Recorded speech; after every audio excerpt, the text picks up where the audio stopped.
despite overwhelming support from the majority of Americans and despite legalization in 23 states, cannabis is still outlawed at the federal level.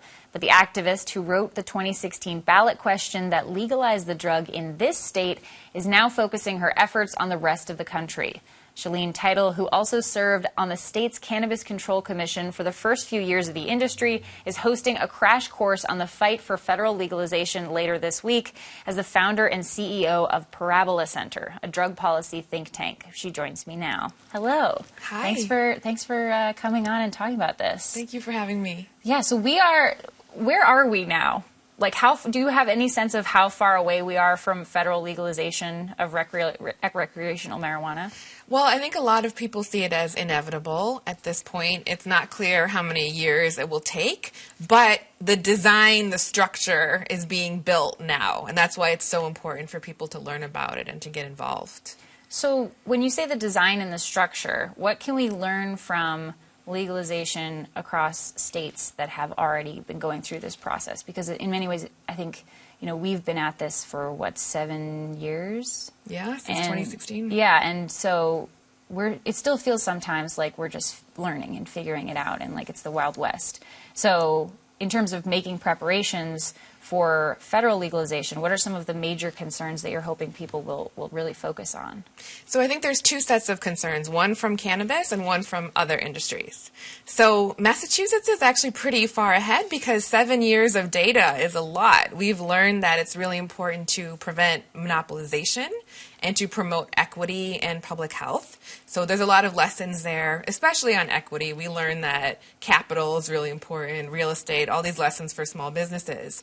But then from other industries, we don't want to see the problems that we saw in big tobacco, big pharma. And I think people intuitively understand this, but the reason we need a crash course about it is because it will take a broad movement to keep these few companies from coming in and taking over and really ruining all the progress that we've made in places like Massachusetts. So even in Massachusetts, where we have been working on some equity programs, I think a lot of people have found that it hasn't necessarily delivered on the promise that people who had been incarcerated or had been victims of the war on drugs, they were not necessarily always the first in line, right, to be able to receive licenses or gain capital. The capital, as you mentioned, is like a huge issue. If you just don't have the money, how are you going to be able to put any of this together, right? Even if you get the licenses and you go through all of this red tape. I think people are still struggling here with that equity.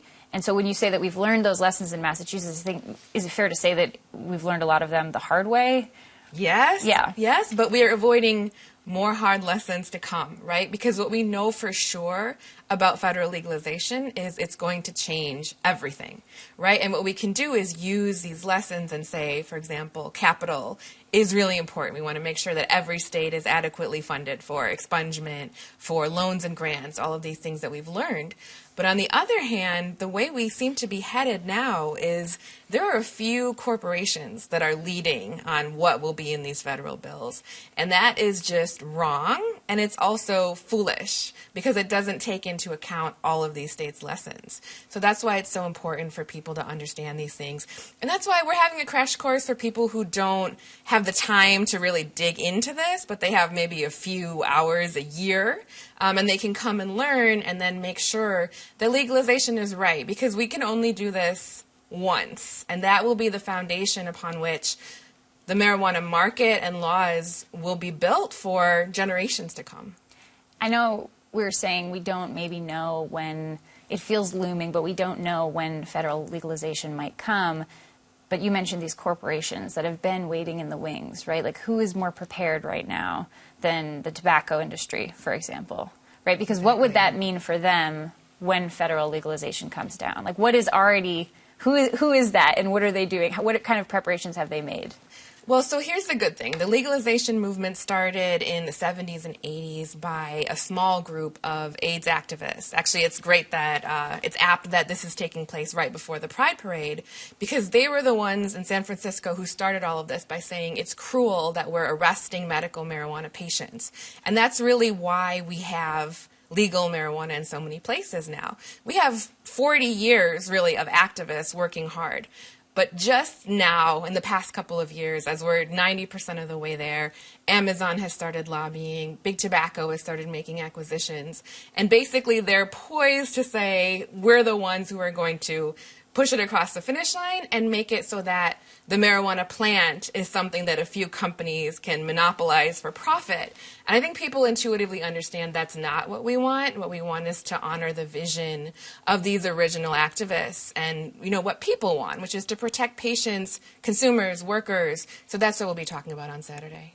One of the issues that has come up a lot generally in the case of multi-state operators or these big corporations that own a lot of shops across the country in states where it's legal are safety issues. And so I know at Harvard a few years ago there was they did this thing with Commonwealth Magazine where they tested, this professor in this lab tested a ton of different samples from different shops and found that things really differed in terms of THC level. There were some contaminants that had been said that they were tested out but weren't.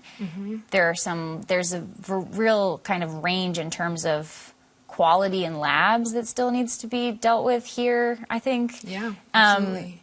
How do those issues, because that also plays into worker safety and safety for consumers, because consumers deserve to know what they're getting.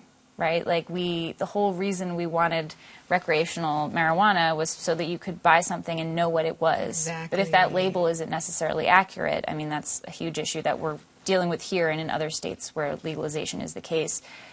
How is that being thought about in the context of federal marijuana legalization? Yeah, that's a huge issue. So we have, for example, the National Policy Director of the UFCW union, which represents the most cannabis workers, coming to talk about this on Saturday because we want to make sure that workers are protected and not exploited.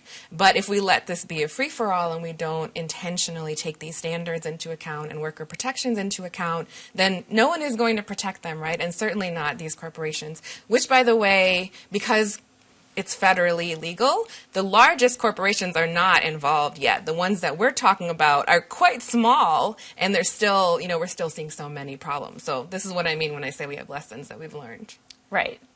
So even on that scale, comparatively, like it might be a big multi-state operator in terms of the marijuana industry, but it's not an Amazon warehouse full of marijuana plants, which I guess is what is sort of the hope of some of the corporations, right, of what's being envisioned. Exactly. So that's what we can prevent if we start now. Yeah. What are some of the other kind of things that you really want people to be able to focus on at the crash course?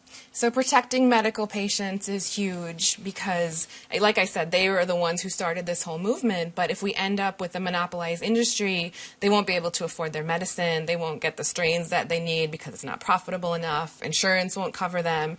So that's important. Worker safety. We'll be talking about protecting indigenous populations as well.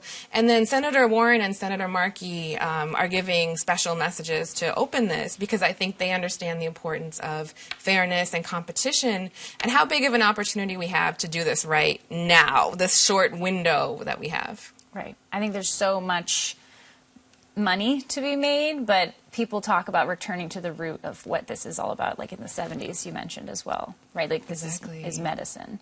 Medicine and compassion for people, absolutely. Great. All right. Shaleen Title, thank you so much for joining me and for being here. Really appreciate it. Thanks for your time. Thank you.